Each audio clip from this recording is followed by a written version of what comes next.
ప్రజాస్వామ్య రాజ్యాంగ పరిరక్షణకు ప్రజలు పోరాటం చేయాల్సిన పరిస్థితులు నెలకొన్నాయని నియోజకవర్గ జేఏసీ చైర్మన్ కవ్వా లక్ష్మారెడ్డి అన్నారు. సోమవారం రోజున అక్కన్నపేట మండల కేంద్రంలో రాజ్యాంగ పరిరక్షణ యాత్ర నిర్వహించి అంబేద్కర్ విగ్రహానికి పూలమాలలు వేసి నివాళులర్పించారు. ఈ సందర్భంగా జేఏసీ నాయకులు మాట్లాడుతూ 10 ఏళ్లుగా మోడీ నిరంకుశ విధానాలు అవలంబిస్తున్నారన్నారు. రైతులు, కూలీలు, నిరుద్యోగ తదితర సమస్యలను పరిష్కరించకుండా ఓటర్ల దృష్టిని మరల్చడానికి దేవుని ముందుకు తెచ్చారన్నారు. విద్య, వైద్యం అందుబాటులోకి వచ్చే విధంగా ప్రజాప్రతినిధులను మేల్కొల్పాలని ప్రజలను కోరారు. ఈ కార్యక్రమంలో జేఏసీ చైర్మన్ లక్ష్మారెడ్డి, కోఆర్డినేటర్ మేకల వీరన్న, ప్రొఫెసర్ వీరన్న నాయక్, సారయ్య, తిరుపతి, ఎల్లయ్య, జేఏసీ నాయకులు తదితరులు పాల్గొన్నారు. అంబేద్కర్ గారు రచించినటువంటి భారత రాజ్యాంగం ద్వారా సిద్ధించినటువంటి ఒక ప్రజాస్వామ్యాన్ని పరిరక్షించుకుంటాం అని ఒక 70 సంవత్సరాల తర్వాత మనం మాట్లాడుకోవాల్సిన పరిస్థితి ఎందుకు వచ్చిందో ఒకసారి ప్రజలను గమనించమని కోరుతా ఉన్నాం. ఎందుకంటే గత 10 సంవత్సరాలుగా ఒక మతోన్మాద పార్టీ అయినటువంటి బీజేపీ,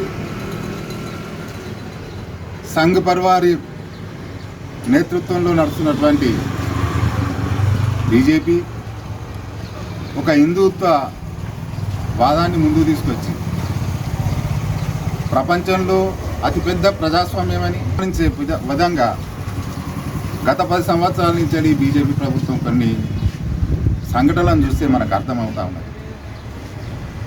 దాన్ని ఇవాళ మళ్ళా 3వసారి మోడీ అధికారంలోకి వస్తే మనకున్నటువంటి మాట్లాడే స్వేచ్ఛ పోతుంది. గతంలో ఉన్నటువంటి అన్ని వర్గాల ప్రజలు, మతాలకు కావచ్చు, కులాలకు కావచ్చు, ప్రధానంగా ఆదివాసీలు, గిరిజనులు, దళితులు, వెనుకబడ్డటువంటి జాతులన్నీ కూడా భారత రాజ్యాంగం కల్పించినటువంటి అనేక రాయితీలు, సౌకర్యాలతో ఇంతో అంతో విద్యా, వైద్య రంగాల్లో లేదా ఇతర సౌకర్యాల్లో కొన్ని సంక్షేమ పథకాల ద్వారా కొంత అభివృద్ధి జరిగినటువంటి సందర్భం. కానీ ఈ రాజ్యాంగం పోయినట్టుంటే, ఈ రాజ్యాంగాన్ని మోడీ వెనుక ఉన్నటువంటి సంఘ్ పరివార్ కానీ పాలించాలనుకుంటుంది. దీన్ని ఒక మతపరమైనటువంటి దేశంగా మార్చాలనుకుంటా ఉన్నది.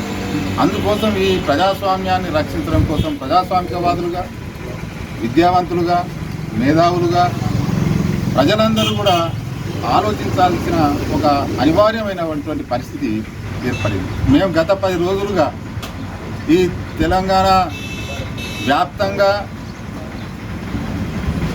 అనేక పార్టీలు, అనేక సంఘాలు, ప్రతిపక్ష పార్టీలు కావచ్చు, ప్రజా సంఘాలు కావచ్చు, ఒక ప్రజాస్వామిక విలువలను కాపాడుకోవాలి అనేటువంటి సంస్థలు కావచ్చు, ఇవాళ వాళ్ళు కొంత ప్రయత్నం చేస్తూ ఉన్నారు. బీజేపీ మరీ 3వసారి వచ్చినటువంటి ప్రమాదం ఉన్నదని చెప్తా ఉన్నారు. అందులో భాగంగా హుస్నాబాద్ జేఏసీ పక్షాన ఇక్కడ ఉన్నటువంటి 7 మండలాల్లో కూడా మేము కార్యాచరణ తీసుకున్నాం. ప్రజలకు విజ్ఞప్తి చేస్తూ ఒక బ్యానర్ కూడా కట్టినాం. అక్కడ అంబేద్కర్ గారు ఒక వినతి పత్రం కూడా అంబేద్కర్ గారికి ఇచ్చినాం.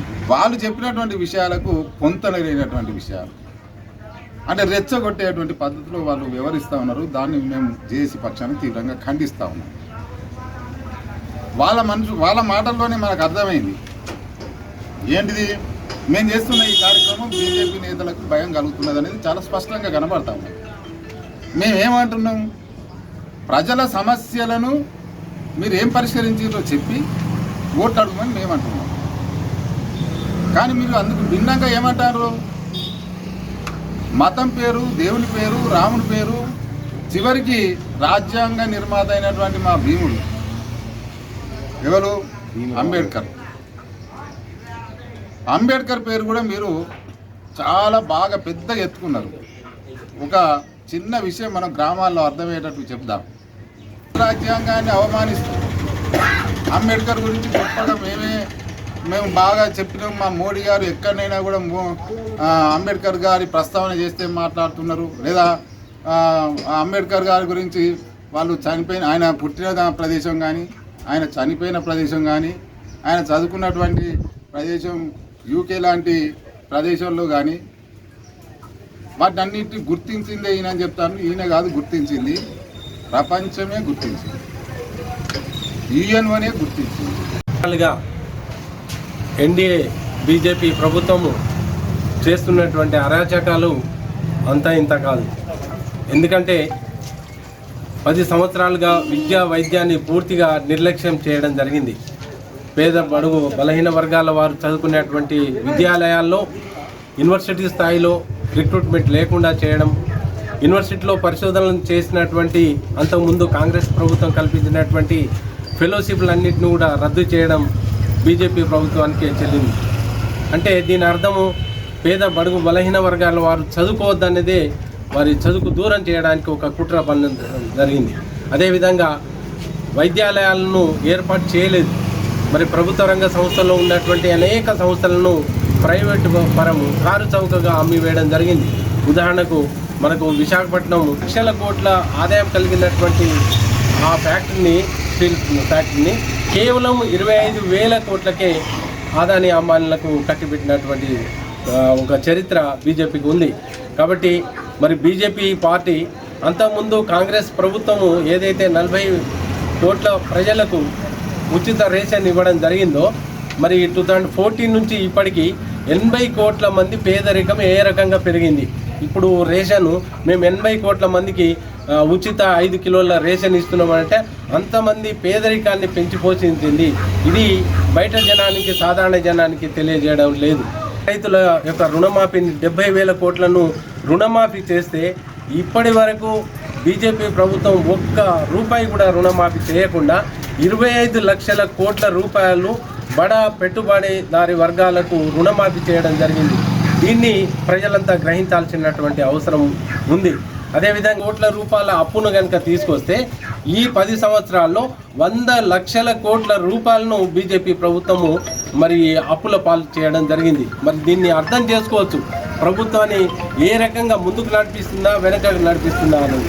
మత మౌఢ్యంతో మనువాద సిద్ధాంతాలను తీసుకురావడానికి లౌకికవాదం అనే పదాన్ని తీసేసి మరి హిందుత్వ వాదాన్ని తీసుకొచ్చి ఈ రాజ్యాంగాన్ని మార్చాలి అని చెప్పి కుట్ర పొందుతున్నటువంటి బీజేపీ కుట్రను అందరూ గ్రహించాలి.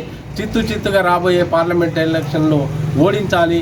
మరి కోట్లాను కోట్ల ఉన్నటువంటి నిరుద్యోగుల గురించి 40 లక్షలు అంటే ఏటా 40 లక్షల స్కిల్ డెవలప్మెంట్ ట్రైనింగ్ ఇచ్చి యువకులకు ఉపాధి హామీ కల్పిస్తామని చెప్పినటువంటి బీజేపీ ప్రభుత్వం ఇప్పటి వరకు కేవలం 125,000 మంది మాత్రమే ఉపాధి కల్పించడం జరిగింది.